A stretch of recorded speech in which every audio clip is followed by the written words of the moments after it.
Hi everyone, it's Edna here. Today we come to Fugue number 1 of Bach Well-Tempered Keyboard, the first book. So this is the series I'm doing for the 300th anniversary, 1722. The piece was assembled today until today. So also it comes with the project of my recording that's going to be soon released together with my book.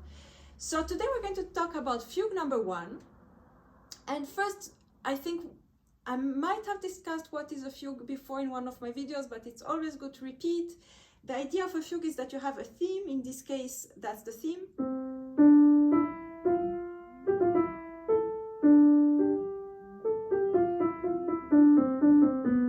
And then the theme comes and it's repeated in other voices. And so on until it is repeated in all the voices. In the case of fugue number 1, there are 4 voices. It will have to be repeated in all the voices, and then Bach is going to modulate, and that's the structure of the fugue. To get more information about that, I talk about this in detail in my book. But what is really very important to understand in a fugue is that it's not just about the theme repeating, it's about the way you repeat the theme each time.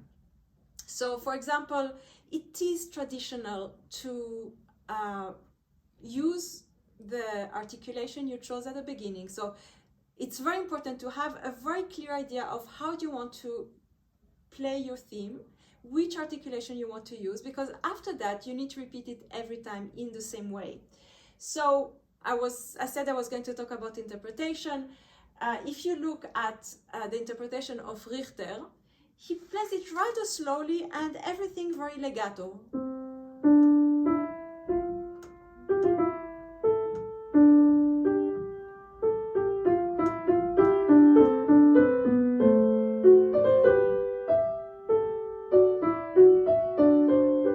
So that works very well. Now you have, on the other hand, Glenn Gould, who does a much faster choice of interpretation, but not only.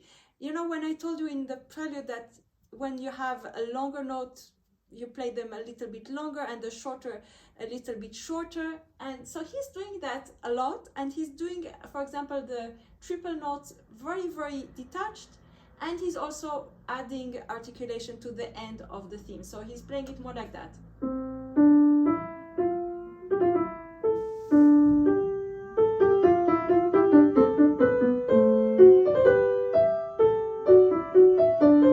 So that makes a big difference. It's a choice of articulation that will be repeated all over the piece. So for 2 pages, Glenn Gould will repeat the same choice every time.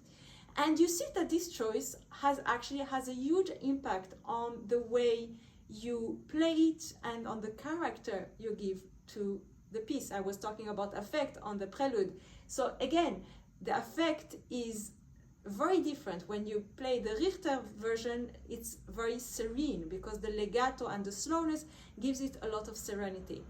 While I would say that the version of Glenn Gould is more joyful. And so that's, again, different ways you can interpret the same piece. That's very important.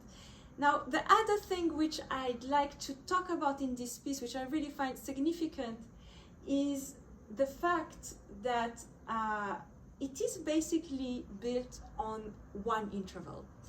And this interval is the interval of the 4th. You see, from C to F, and then E to A, and then D to G. And so it's interesting how he's using this 4th going up all the way to G. G is a very important note because it's the dominant and it's also the suspension. And notice how it takes a measure and a half to go up,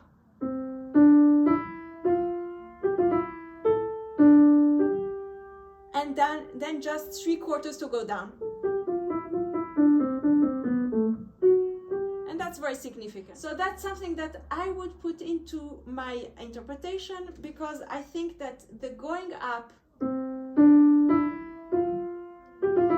has more intensity and it's much lighter.